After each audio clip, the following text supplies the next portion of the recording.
નમસ્કાર ગુજરાત અત્યારના તાજા અને મહત્વપૂર્ણ સમાચારોની માહિતી મેળવીએ તો રાજ્યની અંદર લોકસભા ચૂંટણીને લઈને માહોલ બરાબર ગરમ થયેલો જોવા મળ્યો છે અને આ વચ્ચે ક્ષત્રિય અને પરસોત્તમ રૂપાલાનો વિરોધ પણ ઉગ્ર બનતો જોવા મળ્યો છે। આ વચ્ચે CR પાટીલ દ્વારા મહત્વપૂર્ણ નિવેદન આપવામાં આવ્યું છે। ક્ષત્રિયોનો વિરોધ રૂપાલા સામે છે, PM મોદી સામે નહીં।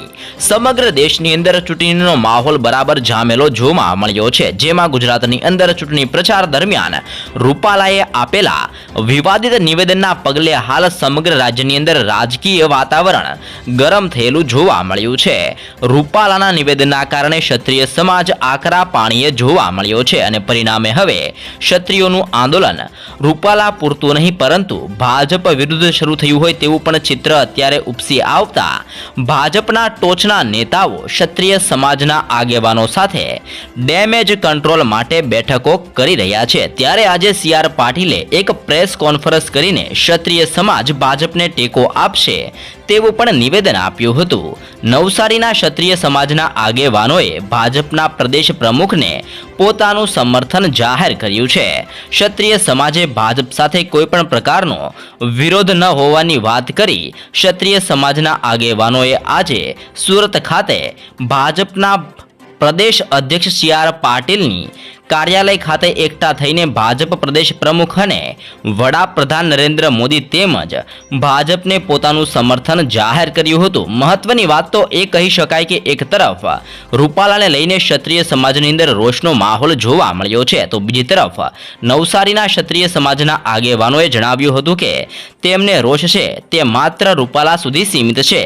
તેમને ભારતીય જનતા પાર્ટીના પ્રદેશ અધ્યક્ષ CR પાટીલ કે પછી વડાપ્રધાન નરેન્દ્ર મોદી સામે કોઈ પણ વાંધો નથી અને એટલા માટે જ તેઓ આજે નવસારીની અંદર તમામ ક્ષત્રિય અગ્રણીઓ સુરત ખાતે CR પાટીલને સમર્થન કરવા માટે પણ પહોંચેલા જોવા મળ્યા છે। તો બીજી તરફ ભાજપના પ્રદેશ પ્રમુખ CR પાટીલ દ્વારા પણ લોકોને અપીલ કરવામાં આવી છે કે રાજકોટ લોકસભાના ઉમેદવાર અને કેન્દ્રીય મંત્રી પુરુષોત્તમ રૂપાલાએ ક્ષત્રિય સમાજને લઈને નિવેદન કર્યું હતું, જેને લઈને ક્ષત્રિય સમાજની અંદર રોષની લાગણીઓ જોવા મળી હતી, પરંતુ તેની માફી પણ રૂપાલા દ્વારા માંગવામાં આવી છે અને ક્ષમા કરવાની અંદર હંમેશા ક્ષત્રિય સમાજ આગળ રહ્યો છે।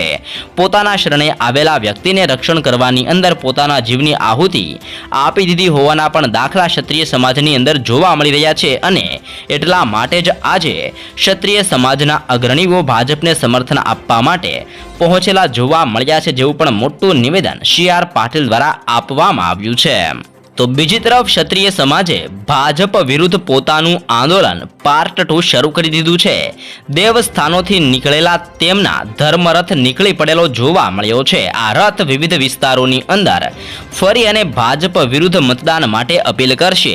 ક્ષત્રિયોએ આરપારની લડાઈ લડવાની શરૂઆત કરી દીધી છે, ત્યારે આ ધર્મરથ ભાજપને કેટલું નુકસાન પહોંચાડશે તે હવે જોવાનું બાકી રહ્યું છે। નારી શક્તિનું સન્માન અને પોતાની અસ્મિતા સાથે જોડાયેલા મુદ્દા ઉપર ક્ષત્રિયોનો વિરોધ ચાલુ છે। ક્ષત્રિયોએ બનાસકાંઠા અને મોરબીથી ભાજપ વિરુદ્ધ મતદાન માટે ધર્મરથ નીકાળ્યો છે, પરંતુ સુરતના ક્ષત્રિયોએ ભાજપનું સમર્થન કર્યું છે।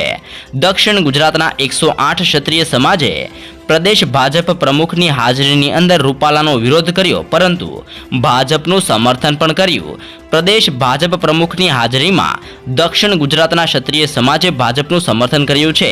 CR પાટીલે પણ આ સમર્થનનું આવકારણ અને કબૂલાત કરી અને રૂપાલાના નિવેદનના કારણે ક્ષત્રિયોની અંદર રોષ છે। જોકે ફરી એકવાર પાટીલે ક્ષત્રિયોને માફી આપે તેવી પણ અપીલ કરવામાં આવી રહી છે। અંબાજીથી નીકળેલો ક્ષત્રિયોનો ધર્મરથ જિલ્લાઓ અને વિવિધ ગામોની અંદર ફરીને પાલનપુરની અંદર સમાપન કરશે, તો મોરબીની અંદર શક્તિ માતાજીના ધામની અંદર ચાનાળાથી નીકળેલો ધર્મરથ સૌથી ખાસ છે, કારણ કે મોરબી રાજકોટ લોકસભાની અંદર આવે છે। ત્યારે ક્ષત્રિયો દાવો કરે છે કે અમે રાજકોટથી રૂપાલાને હરાવીને જ રહીશું। ક્ષત્રિયોએ જે તમામ સમાજ સાથે જોડવાની અંદર પણ દાવો કરવામાં આવી રહ્યો છે, તેઓ ક્યાં સફળ થાય છે તે હવે જોવાનું બાકી રહ્યું છે।